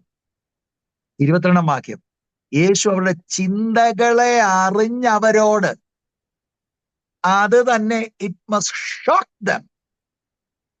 ലോകത്തിലെ ഏത് മനുഷ്യന് ചിന്തകളെ മനസ്സിലാക്കാൻ കഴിയും?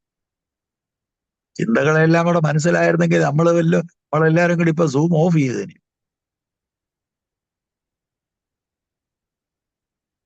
പിന്നെ ഇത് ചിന്തിക്കുന്നത് നല്ലതാ കേട്ടോ. സൂമിലാന്നേലും വീട്ടിലാന്നേലും യോഗത്തിനാണെങ്കിലും ചിന്തകളെ അറിയാമെന്ന ഒരുവൻ നമ്മോടൊപ്പം ഉണ്ടെന്ന്. So be very watchful. കാട് കയറിയൊന്നും പോവരുത്. യേശു അവരുടെ ചിന്തകളെ അറിഞ്ഞ അവരോട്, നിങ്ങൾ ഹൃദയത്തിൽ ചിന്തിക്കുന്നത് എന്ത്? ഇത് ഒരു തവണയൊന്നും അല്ല കേട്ടോ. സുവിശേഷങ്ങളിൽ പലയിടത്തും നമുക്കിത് കാണാൻ കഴിയും. Thinking like this. എന്താ ചിന്തിക്കുന്നത്? ദൈവദൂഷണമാണ്. ദൈവദൂഷണമാണ്.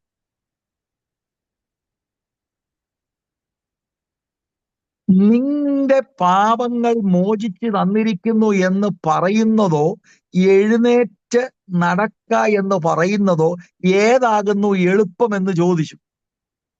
എങ്കിൽ ഭൂമിയിൽ പാപങ്ങളെ മോചിപ്പാൻ മനുഷ്യപുത്രന് അധികാരമുണ്ട് എന്ന് നിങ്ങൾ അറിയേണ്ടതിന് അവൻ പക്ഷപാതക്കാരനോട്, എഴുന്നേറ്റ് കിടക്കയെടുത്ത് വീട്ടിലേക്ക് പോക എന്ന് ഞാൻ നിന്നോട് പറയുന്നു എന്ന് പറഞ്ഞു. ഉടനെ അവർ കാണെ അവൻ എഴുന്നേറ്റു. താൻ കിടന്ന കിടക്ക എടുത്ത് ദൈവത്തെ മഹത്വീകരിച്ചുകൊണ്ട് വീട്ടിലേക്ക് പോയി. എല്ലാവരും വിസ്മയം പൂണ്ട് ദൈവത്തെ മഹത്വപ്പെടുത്തി ഭയം നിറഞ്ഞവരായി, ഇന്ന് നാം അപൂർവ കാര്യങ്ങളെ കണ്ടു എന്ന് പറഞ്ഞു. proving that he had authority on earth to forgive sins. എന്ന് പറഞ്ഞ അതിന്റെ അർത്ഥം എന്താ? അവര് ചിന്തിച്ചത് റൈറ്റ് ആണ്. ദൈവത്തിന് മാത്രമേ പാപത്തെ ക്ഷമിക്കാൻ കഴിയൂ. കൂട്ടിവായിര്, which means Jesus is God in human flesh. അപ്പൊ ഇവിടെയാണ് നമ്മൾ ഒന്നാമത്തെ ഈ കോൺഫ്രണ്ടേഷൻ നമ്മൾ കാണുന്നത്. കർത്താവിന്റെ അധികാരത്തെ വെളിപ്പാടില്ലാത്ത ഇവര് ചോദ്യം ചെയ്യുന്നതായിട്ട് നമ്മൾക്ക് കാണുവാനായിട്ട് കഴിയും. Price the Lord. ഒരുപാട് ആളുകൾ, യഹൂദ മത അനുസാരികൾ കർത്താവിന്റെ പുറകെ പോകുന്നു. അതാണിപ്പോൾ ആളുകളെല്ലാം കൂടെ കൂടിയിരിക്കുന്നത്. ഈ കൂട്ടർ പ്രത്യേകം വന്നിരിക്കുന്നു. മറ്റുള്ളവരൊക്കെ വന്നിരിക്കുന്നത് പുരുഷാരത്തിലുള്ളവർ സൗഖ്യമാകാനും ദൈവവചനം കേൾക്കാനുമാണ്. ഇവരുടെ അജണ്ട പ്രധാനമായിട്ട് ഇതൊക്കെയാണ്. എവ്രി മൂവ് ശ്രദ്ധിക്കുന്നുണ്ട്. 5-ാം അധ്യായത്തിന്റെ 27 മുതൽ 32 വരെയുള്ള വാക്യങ്ങളിൽ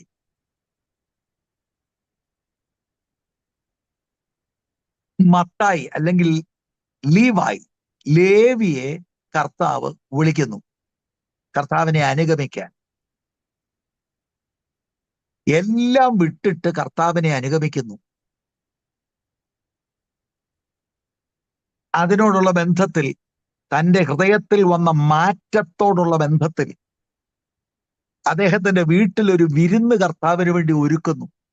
ഒരു ട്രാൻസ്ഫോംഡ് ഹാർട്ടിനെ കാണിക്കുകയാണ്. അവിടെ പാപികളായ ധാരാളം ആളുകൾ വന്നിട്ടുണ്ട്. ഇതാണ് സീൻ. ജീസസും ചീഫ് ഗസ്റ്റ് ആയിട്ടുണ്ട്. ഫരീസയന്മാർക്ക് ഇത് സഹിക്കുന്നില്ല. അവരവിടെ പിറുപിറുക്കുന്നതായിട്ടാണ് നമുക്ക് കാണുവാനായിട്ട് കഴിയുന്നത്. 30-ാം വാക്യത്തിലാണ് പരീശന്മാരും അവരുടെ ശാസ്ത്രിമാരും അവന്റെ ശിഷ്യന്മാരോട്, നിങ്ങൾ ചുങ്കക്കാരോടും പാപികളോടും കൂടെ തിന്ന് കുടിക്കുന്നത് എന്ത് എന്ന് പറഞ്ഞ് പിറുപിറുത്തു. ആദ്യം ചിന്തിക്കുന്നതേ ഉള്ളായിരുന്നു ദൈവദൂഷണമാണ്. ഇപ്പൊ അടുത്ത ലെവലിലേക്കായി കേട്ടോ. എന്താ? ശിഷ്യന്മാരോട് പിറുപിറുക്കുക. എന്റെ ഭാഷയിൽ പറഞ്ഞാൽ വേർപാട് ലംഘിച്ചു. അവരാണ് ഒരിക്കലും ചെയ്യാത്ത കാര്യമാണ് കർത്താവ് അവിടുത്തെ ശുശ്രൂഷയിൽ ചെയ്യുന്നത്. അപ്പൊ 27 മുതലുള്ള വാക്യങ്ങൾ നമ്മൾ വായിച്ചാൽ, ഒന്നാമത് മത്തായിച്ചനെ ഈ വിളിക്കുന്നത് തന്നെ അവർക്ക് ഉൾക്കൊള്ളാൻ കഴിയാത്ത കാര്യമാണ്. ചുങ്കക്കാരെന്ന് പറഞ്ഞാൽ ദേ ആർ ദ വൈലസ്റ്റ് സിനേഴ്സ്. അവരുടെ സംസ്കാരത്തിൽ ചുങ്കക്കാര്, വ്യഭിചാരികൾ, ഇതെല്ലാം ഒരു കാറ്റഗറിയാണ്. പള്ളി പോലും നിയമപരമായി കയറാൻ അനുവാദമില്ലാത്തവനാ ചുങ്കക്കാരൻ. കോടതി ചെന്ന ഒരു സാക്ഷ്യം പറഞ്ഞാൽ സാക്ഷ്യം വിലപ്പോകത്തില്ല. അങ്ങനെയുള്ള ആളിനെ ജീസസ് വിളിക്കാണ്, വാ എന്നെ അനുഗമിക്കുക. ഉറപ്പാണ്, മാത്യു ധാരാളം പ്രസംഗങ്ങൾ കഫർനഹൂമിൽ കേട്ടിട്ടുണ്ട്. മാത്യുവിന്റെ ഹൃദയം സുവിശേഷത്തോട് താല്പര്യമുണ്ട്. അതിന്റെ വെളിച്ചത്തിൽ ഹൃദയമറിയാമെന്ന കർത്താവാണ് നേരിട്ട് അദ്ദേഹത്തിന്റെ ഓഫീസിൽ ചെന്ന് വിളിക്കുന്നത്. യഹൂദന്മാരുടെ ദൃഷ്ടിയിൽ ഇതൊരു പിടിച്ചുപറിക്കാരനാണ്. റോമൻ ഗവൺമെന്റുമായിട്ട് സഖ്യത കൂടിയിട്ട് സ്വന്തം നാട്ടുകാരുടെ നിന്ന് ചുങ്കം പിരിക്കുന്ന this man is a traitor. അവനെ വിളിച്ചത് തന്നെ ഉൾക്കൊള്ളാൻ പറ്റത്തില്ല. എന്നിട്ട് ഇദ്ദേഹം ഒരു വിരുന്ന് കൊടുത്തപ്പോ ആരെയാ വിളിച്ചത് ഗസ്റ്റുകളായിട്ട്? ബ്രദർ, അന്യന്മാരായ ആളുകളൊക്കെ വിളിച്ചിട്ടുണ്ടോ? നമ്മുടെ ഫരീസയനങ്കിൾ, ശാസ്ത്രീയങ്ങളൊക്കെ ഇല്ല. അല്ല, വിളിച്ചാലും അവര് വരത്തില്ല. അതെന്താ? നമ്മക്ക് പറ്റിയ ഇടമല്ല ബ്രദറെ അത്. നമ്മള് വിശുദ്ധിയും വേർപാടും ഉള്ളവരാ. അറിയാതെ നമുക്ക് പോലും തോന്നിപ്പോവും നമ്മുടെ കാര്യമാണോ എഴുതിയിരിക്കുന്നത് അല്ലേ? നമ്മുടെ ചർച്ചിലോട്ട് മത്തായിച്ചാനെ പോലെ ഒരുത്തൻ വന്നു കഴിഞ്ഞാൽ നമ്മൾ എന്ത് പറയും? നമ്മള് ഓ, ചാനും മനസ്സാന്തരപ്പെട്ടല്ലേ? എന്നിട്ട് നമ്മള് ഒന്നും അന്നേരം പറയത്തില്ല. ജോഡിച്ചാനോട് പറയും, ജോഡിച്ചാ നമ്മൾ ഇത് അടുത്ത വേലത്തര വേണ്ട, ഇവിടുന്ന് അങ്ങോട്ട് പിടിച്ചു പറിക്കാനൊറ്റ വന്നാന്നാ തോന്നുന്നു. എങ്ങനെങ്കിലും പോഹച്ച് ചാടിക്കും. ഞാൻ പലപ്പോഴും ചിന്തിക്കാറുണ്ട് പ്രിയരെ, സമാരിറ്റൻ വുമണെ പോലെ ഒരു സഹോദരി നമ്മുടെ എങ്ങാനും ചർച്ചിൽ അംഗത്വത്തിന് ആപ്ലിക്കേഷൻ കൊടുത്താൽ, ഈ പെർസെന്റേജ് ഒന്നും ഞാൻ പറയുന്നില്ല, ഉറപ്പാണ് മിക്കയിടത്തും അംഗത്വം കിട്ടാൻ പാടില്ല. എന്താ സിസ്റ്റർ, അതെ നിങ്ങളുടെ വീട് എവിടെ അല്ലേ? ചില ദൂരക്കുള്ള സിസ്റ്റർ. അതുകൊണ്ട് അവിടെ ഞാൻ നല്ലൊരു ചർച്ച പറയാം, നല്ല ആരാധനയൊക്കെ അവിടെ ഉണ്ട്, അങ്ങോട്ട് പോയിക്കാൻ. ഫരീസേർ ഇങ്ങനൊരു കൂട്ടരാ. ശരിക്കും ഈ ഭാഗം പഠിച്ചാൽ മത്തായിയെക്കാട്ടി നഷ്ടപ്പെട്ടിരിക്കുകയാണ് ഇവര്. മത്തായിക്ക് കുറഞ്ഞ പക്ഷം അറിയാം ഐ എം എ സിനർ. ഇവര് പാപത്തിലാണെങ്കിലും പാപിയാണെന്ന് അറിയത്തില്ല. അതാണ് ജീസസ് പറയുന്നത്, രോഗിക്ക് വൈദ്യനെ കൊണ്ട് ആവശ്യമാണ്. ഞാൻ നീതിമാന്മാരെ തിരക്കിയല്ല വന്നത്, പാപികളെ മാനസാന്തരത്തിലേക്ക് നയിക്കാൻ. അപ്പൊ നീതിമാന്മാരാരാ? നീതിമാൻ ഉണ്ടോ? നീതിമാൻ ആരുമില്ല, ഒരുത്തം പോലും ഇല്ല. പിന്നെന്താണ് കർത്താവ് പറയുന്നത്? ഇവന് നീതിമാനാണെന്ന് തോന്നുക. ആരെ? പരീസേൻ അങ്കിള്. ന്യായപ്രമാണമെല്ലാം ഞങ്ങളാൽ ആവോളം ഞങ്ങൾ അനുസരിക്കും. എന്റെ പ്രിയപ്പെട്ട പരീസയ, ഈ ന്യായപ്രമാണത്താൽ രക്ഷപ്പെടാനല്ല ന്യായപ്രമാണം തന്നത്. ന്യായപ്രമാണത്തിലൂടെ നിങ്ങളുടെ പാപികളാണെന്ന് ബോധ്യം വന്ന് രക്ഷകനിലേക്ക് തിരിയാനാണ്. മാത്യുവിനെക്കാട്ടിലും വലിയ കുഴിയിലാണ് പരീസേൻ. The only disturbing thing is they don't know that they are sinners. What a tragic case. ഇവിടുത്തെ പ്രശ്നം ഇതാ, പാപികളുടെ കൂടി ഇരിക്കുന്നു. അവിടുത്തെ ചില പ്രയോഗങ്ങൾ നിങ്ങളൊന്ന് കേൾക്കണം കേട്ടോ.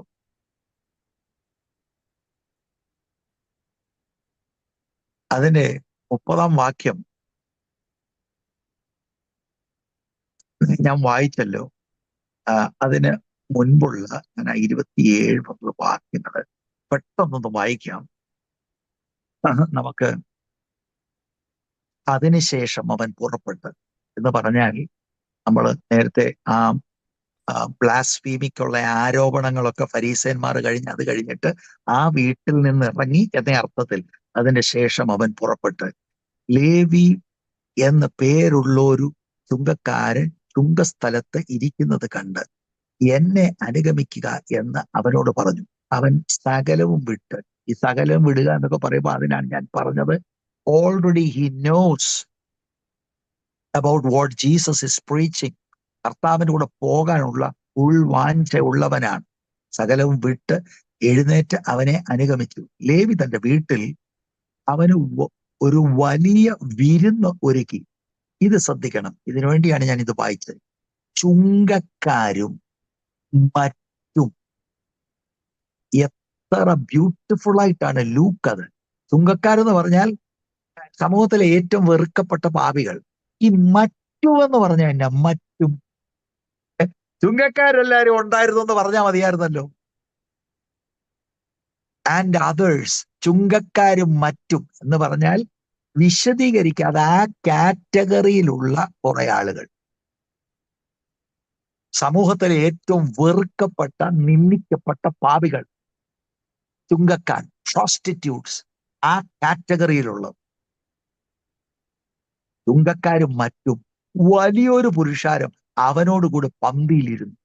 പരീശന്മാരും അവരുടെ ശാസ്ത്രിമാരും അവന്റെ ശിഷ്യന്മാരോട്, നിങ്ങൾ ചുങ്കക്കാരോടും പാപികളോടും കൂടി തിന്ന് കുടിക്കുന്നത് എന്ത് എന്ന് പറഞ്ഞ് പിറുപിറുത്തു. അതിനും കർത്താവ് ഇവിടെ എല്ലാം ഒരു പോയിന്റ് നിങ്ങൾ മനസ്സിലാക്കണം. പാരലറ്റിക് കേസിനെ ഉയർപ്പിച്ചപ്പോഴും ഇപ്പോഴും സുവിശേഷം കർത്താവ് പറയുന്നുണ്ട്, you can also be delivered.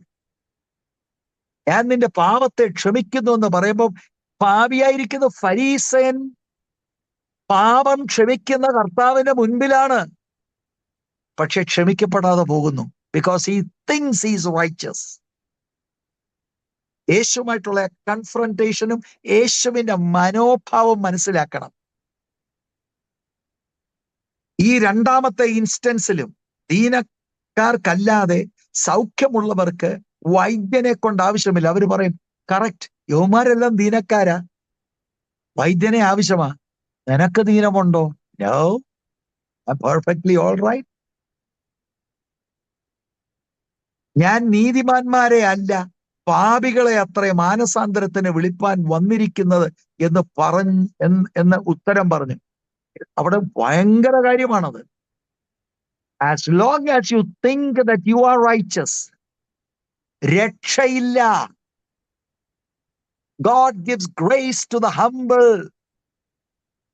ഇതെല്ലാം അവരോടുള്ള ദൂതുകളാണ്. വളരെ ക്ലിയർ കട്ടായിട്ട് കർത്താവ് അവിടുത്തെ ഹൃദയം അവരോട് ഷെയർ ചെയ്യാണ്. പരീശയനും ശാസ്ത്രിയും അവരാ തസ്തികയിലായതുകൊണ്ട് കർത്താവ് വേറെ വിമർശനങ്ങളൊന്നുമല്ല, അവരുടെ കാപട്യത്തെ കർത്താവ് തുറന്നു കാണിക്കുക. You guys are also sinners acting as if you are righteous. ഞാൻ വന്നിരിക്കുന്നത് എന്ന് പറഞ്ഞ പാപികൾക്കാണ് hope. People who recognise that they are sinners. Jesus has come to lead them to repentance. മറ്റൊരു പാപിയല്ലേ, പാപിയാണ്, പക്ഷെ പാപി അല്ലെന്നാണ് അവരുടെ തോന്നൽ. Why? Because we are doing a lot of good works. സുവിശേഷം നമുക്കറിയാം എന്ന് ഞാൻ വിചാരിക്കട്ടെ. ഗുഡ് വർക്ക്സ് കൊണ്ട് ഒറ്റയാള് സ്വർഗത്തിൽ പോകില്ല. നമ്മുടെ മെറിറ്റിലല്ല നമ്മൾ സ്വർഗത്തിൽ പോകുന്നത്. We go to heaven on the merit of our Lord Jesus Christ. അങ്ങനെ പോകുന്നവർക്ക് ഗുഡ് വർക്ക്സ് വേണം, നിശ്ചയമായിട്ടും വേണം. Price the Lord. സ്തോത്രം. അടുത്ത വിഷയത്തിലേക്ക് ഞാൻ പോകുന്നില്ല. അത് 33-ാം വാക്യം. Again a confrontation. They are asking about fasting. അപ്പൊ ഇവിടെയാണ് ഫരീസയരും എന്ന് പറഞ്ഞാൽ അക്കാലഘട്ടത്തിലെ കൂടിയ ആത്മികർ, തിയോളജിയൻസ്,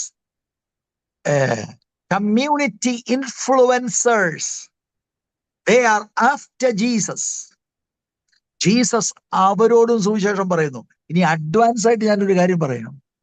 നിങ്ങൾ ലൂക്ക് ഒന്ന് പരിശോധിക്കണേ. ഒരുപാട് ഫരീസയന്മാരുടെ വീട്ടിൽ കർത്താവ് പോയി ആഹാരം കഴിച്ചിട്ടുണ്ട്. What does that show? ഇവൻ കാപട്യത്തെ കർത്താവ് തുറന്നു കാട്ടുന്നു, ശക്തമായി കോൺഫ്രണ്ട് ചെയ്യുന്നു. But I believe he loved them and told them the gospel. അവരുടെ വിടുതലിന് വേണ്ടിയാ കർത്താവ് വന്നത്, provided they were willing to admit that they were sinners. പലവട്ടം ദൈവവചനത്തിൽ നമുക്ക് കാണാൻ കഴിയും അവരുടെ കൂടെ ഇരുന്ന് ഭക്ഷണം കഴിച്ചത്. എന്താണ്? ഇവരും സിന്നറാണ്. ഇപ്പൊ അവര് പിടിക്കുന്നത് എവിടാ? ഈ ചുങ്കക്കാരെയും പാപികളുടെ കൂടെ ഇരുന്ന്. They are sinners and you're eating with them. Jesus went and ate with even these Pharisees who were greater sinners. നമ്മളിത് പഠിക്കുമ്പോഴേ നമ്മുടെ മനോഭാവം കൂടെ ഒന്ന് ചെക്ക് ചെയ്യണേ. അവരെ കർത്താവ് സ്നേഹിച്ചു, but no compromise with them. അവരുടെ മിസ്ഇന്റർപ്രിട്ടേഷൻ ഓഫ് ദ ഗോസ്പൽ കർത്താവ് ഖണ്ഡിച്ചു. At the same time offering them the gospel. പക്ഷേ sad to say, അവരിൽ മിക്കവരും യേശുവിനെയും യേശുവിന്റെ സുവിശേഷത്തെയും തിരസ്കരിച്ചു. ഞാനിവിടെ എൻ്റെ വാക്കുകൾ നിർത്തുവാനായിട്ടാണ് താല്പര്യപ്പെടുന്നത്. നമ്മൾ രണ്ട് നിലയിൽ ഇത് ചിന്തിക്കണം. ഒന്ന്, സമൂഹത്തിൽ കാപട്യം കാണിക്കുന്നവരുടെ ബന്ധത്തിൽ യേശുവിന്റെ അപ്രോച്ച് നോ കോംപ്രമൈസ്. മറിച്ച് ഫരീസേന്റെ ട്രാപ്പിൽ നമ്മളാകരുത്. പാപിയെ സ്നേഹിക്കുക, പക്ഷെ പാപത്തോട് യാതൊരു നിലയിലും അനുരഞ്ജനമില്ല. ഫരീസേന്റെയും ശാസ്ത്രിയുടെയും ആ ബന്ധനത്തിൽ നമ്മളും അകപ്പെടാൻ സാധ്യതയുണ്ട്. ഞാൻ ഒരു സെഷൻ പോലും വിടാതെ എല്ലാ പ്രഭാഷണവും കേൾക്കുന്നുണ്ട്. ഗ്ലോറി, നല്ല കാര്യമാ. പക്ഷെ ആ കേൾക്കുന്ന വചനം ശുദ്ധീകരണത്തിന് കാരണമായോ? Are you following an external religious system? Internal, അകത്തെ മനുഷ്യനെ അവഗണിച്ച് പുറത്തുള്ള കുറെ ഫിറ്റിങ്സിലാണോ കാര്യം? ഐ വിൽ ടെൽ യു, ഒരു ഗുണവും നമുക്കില്ല. On the final day you will be shock to find out that you are on the broad way. പരീശർക്ക് അതാണ് പറ്റുന്നത്. Praise the lord. In closing, സത്യമായിട്ട് ഇതുപോലെ ജീവിക്കാൻ, സുവിശേഷത്തിന് വേണ്ടി നിൽക്കുവാനും പ്രചരിപ്പാനും ആഗ്രഹിച്ചാൽ, ഐ വിൽ ടെൽ യു, ഇന്നത്തെ വേർപെട്ട മതം പോലും നിങ്ങൾക്കെതിരായിരിക്കും. അയ്യോ, അതേതാ ഈ വേർപെട്ട മതം? കൂടുതൽ ഇപ്പൊ വിശദീകരിക്കുന്നില്ല, സമയം കഴിഞ്ഞുകൊണ്ട്. വേർപെട്ട സമൂഹം പോലും ഒരു മതമായി. മനസ്സിലായോ? ഉരുട്ടി പെരട്ടി ഒരു പോക്ക് പോവുകയാണ്. nobody is going to find out. Nobody is going. Well, ഇവിടെ ഫൈൻഡ് ഔട്ട് ചെയ്തില്ലെങ്കിലും there is a day of reckoning. സ്തോത്രം. അന്നപോലെ തന്നെയാണ് ഇന്നും ക്രിസ്ത്യാനിറ്റി. അപ്പം ക്രിസ്ത്യാനിറ്റി എന്ന് പറഞ്ഞത് that's a big thing, big picture. വേർപെട്ട സമൂഹവും ആ നിലയിലായി. പക്ഷെ in closing let me tell you, എല്ലാ ദേശങ്ങളിലും ദൈവത്തിനൊരു ശേഷിപ്പുണ്ട്. And praise God for that. Praise God for that. Jesus confronted the Pharisees. അവിടുത്തെ മനോഭാവം കണ്ടോ? ഡിസൈപ്പിൾസ് ആയി കർത്താവിനെ അനുഗമിക്കാൻ പോകുന്നവർ ഓർക്കണം, the Pharisees will be after you. The scribes will be after you. ഓരോ വാക്കും ഓരോ കാര്യങ്ങളും പിടിക്കാൻ ഇവിടെ കൊടുക്കും. സ്തോത്രം.